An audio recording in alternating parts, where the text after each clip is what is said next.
Assalamualaikum warahmatullahi wabarakatuh. Saya Taufik Muhammad Haidir dari kelas Statis Biologi C semester 5 dengan NIM 200810642. Di sini saya akan menjelaskan 5 cara reproduksi dari 2 avertebrata dan 3 dari vertebrata. Tugas ini disusun untuk memenuhi tugas ujian akhir semester di mata kuliah bioreproduksi.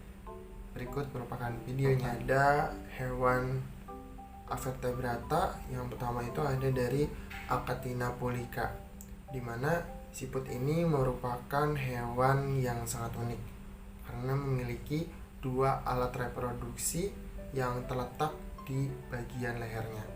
Kemudian siput juga berkembang baik dengan cara bertelur atau ovivar.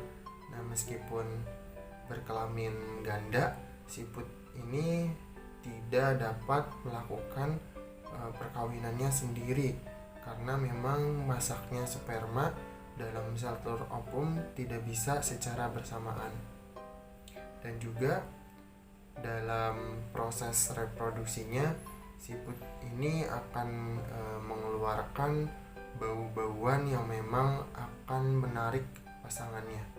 Dan biasanya proses reproduksi ini dimulai dari siput yang akan saling mendekat dan menempel pada bagian leher. Kemudian alat reproduksi dari satu siput ke siput yang lainnya akan menempel misalkan selama berjam-jam, dan kemudian masing-masing siput ini akan melemparkan gumpalan kalsium karbonat yang disebut dengan lobe dart.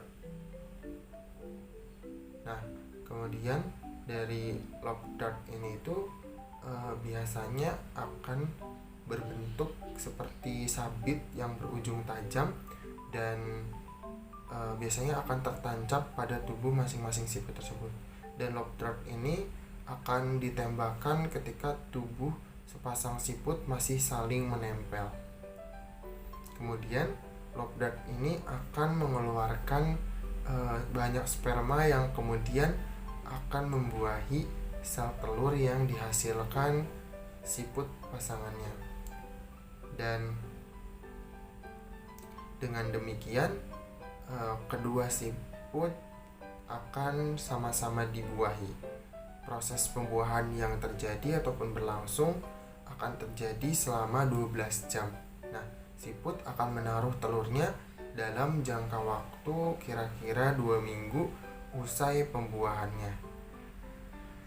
Nah, kemudian siput ini juga biasanya akan menaruh telur-telurnya itu pada tempat-tempat di batu. Kemudian satu ekor siput ini dapat mengeluarkan 100 telur dalam satu waktu. Nah, kemudian telur akan menetes dan menjadi bayi siput selama 2 hingga 4 minggu kemudian. Nah, kemudian akan berkembang dan menjadi siput yang dewasa. Selanjutnya yaitu sistem reproduksi pada yang kedua itu dari avertebrata pada ubur-ubur atau Aurelia aurita. Nah, tahap pertama dari cara berkembang biak ubur-ubur dimulai dengan cara reproduksi generatif, yaitu ubur-ubur jantan dan betina akan saling sama-sama melepaskan sperma dan juga sel telur ke dalam air. Hal ini akan dilakukan tanpa sentuhan fisik atau kopulasi. Setelah perubahan terjadi, maka akan ada suatu fase awal dari pembentukan ubur-ubur sebagai larva yang disebut sebagai planula. Nah, planula ini akan hidup di dasar laut, menempel pada batuan laut sampai ia berubah menjadi polip. Nah, setelah mencapai fase atau tahap menjadi polip, akan kembang biak ubur-ubur kemudian dilakukan dengan cara vegetatif. Polip akan terus memakan plankton, mikroskop zooplankton. Pada tahap ini, polip ini akan melipat gandakan jumlahnya dengan menciptakan polip-polip identik dan mengkloning dirinya hingga menjadi sebuah koloni polip yang kemudian akan perlahan menumbuhkan alur-alur horizontal. Alur ini akan berada paling atas adalah paling cepat tumbuh dewasa dan akan membebaskan diri menjadi evira atau ubur-ubur muda. Nah, yang selanjutnya akan berubah lagi menjadi medusa atau ubur-ubur dewasa yang akan menumbuhkan tentakel-tentakelnya dan akan berenang bebas di lautan tersebut, yaitu sistem reproduksinya pada katak atau Vegetaria cancrivora. Nah, dimana pada mulanya ketika katak betina dan juga katak jantan ini kawin, katak betina akan mengeluarkan sel telur yang sudah dibuahi oleh sel sperma jantan melalui kloaka. Kemudian katak dewasa ini dapat menghasilkan ratusan sel telur dalam sekali bereproduksi. Nah, kemudian sel telur betina yang berhasil dibuahi akan membentuk suatu zigot yang kemudian akan tumbuh menjadi embrio. Embrio katak akan memperoleh cadangan makanannya dari dalam telur, yaitu ada beberapa kandungan telur di dalamnya, di mana telur katak yang telah menetas akan menghasilkan suatu individu yang baru, yaitu kecebong yang lama kelamaan akan bermetamorfosis, yaitu akan menjadi berudu. Kemudian berudu ini hidupnya masih dalam air dan bisa bernapas menggunakan insang. Kemudian berudu ini akan berkembang dan bermetamorfosis juga hingga ekornya ini akan menghilang dan kemudian akan menjadi berudu berkaki 2 hingga berkaki 4. Nah, selanjutnya berudu berkaki 4 akan berubah menjadi katak muda, dan katak muda nantinya akan berubah menjadi tumbuh menjadi katak dewasa. Nah, katak dewasa yang memang akan hidup di darat karena memang katak dewasa ini telah bernapas dengan menggunakan paru-paru dan kulit. Katak dewasa hanya sesekali ke dalam air untuk mencari betina ataupun mendinginkan badannya, dan biasanya ke air ini untuk bereproduksi kembali. Galus-galus domesticus atau ayam, di mana pada tahap awalnya sperma akan masuk melalui kloaka, kemudian melalui uterus dan akan singgah di infundigulum yang kemudian akan menuju opidak, dan opidak ini sebagai penghasil sel telur dan tempat pembuahan sel oleh spermatozoa untuk menghasilkan sebuah telur.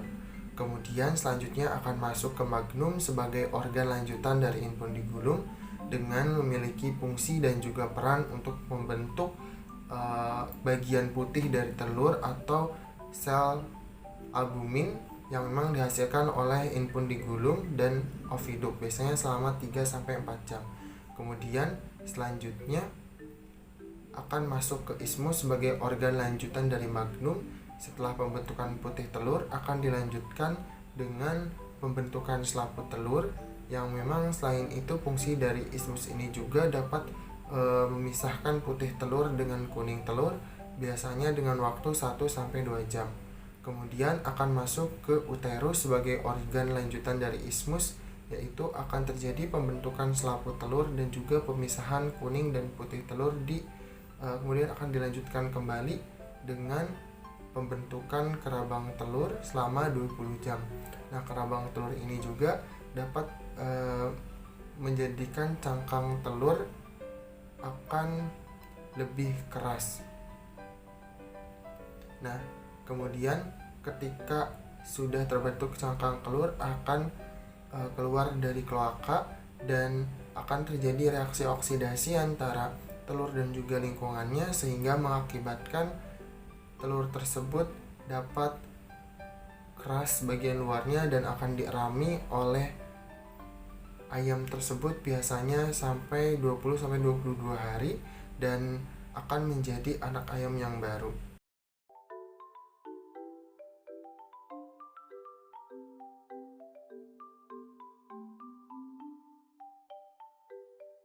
Oke, selanjutnya yaitu pada vertebrata, yaitu kelinci. Yang pertama itu Mammalia atau dengan nama latin Ornitholagus funiculus.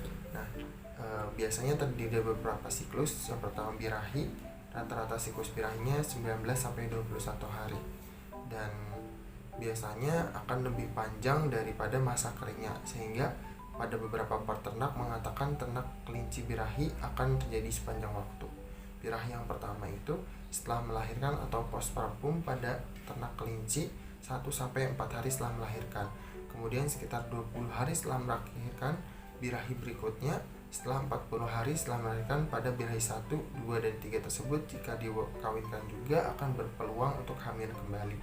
Kemudian pada masa buntingnya, untuk terjadinya bunting ini harus ada sel telur yang diokulasikan dan dikeluarkan dari kantong telur pada ternak lain, mempunyai siklus mengikuti siklus reproduksinya.